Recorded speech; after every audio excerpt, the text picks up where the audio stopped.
maanta bisha 21 tahay bisha koobaad 2023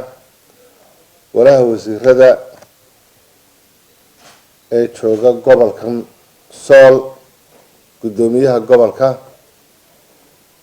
waxay soo saarayaan war-saxaafadeedkan halkan aan ka akhriyo doono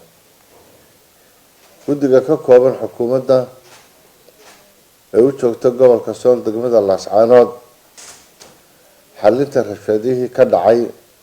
mudaharaadkii dhacay 27-12 waxaan ku saaray halkan saxaafadeedkan war-saxaafadeedka labaad lagu soo saaray go'aamada hoos ku qoran in xukuumadda Jamhuuriyadda Somaliland ayada oo tixgelinaysa mabaadi'deeda oo budug tahay wada tashiga wada xaajoodka isla mar ahaantaasna aanu tixgelinayno war-saxaafadeedkii hore aanu soo saarnay kuna taariikhaysnaa 15 bisha koobaad 2023 oo uu dhigayay in xukuumadda Jamhuuriyadda Somaliland ay ka go'an tahay in wada hadal lagu dhameeyo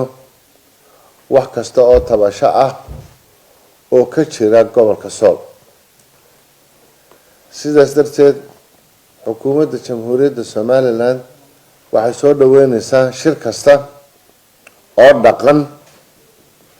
ay beeshu qabsanayaan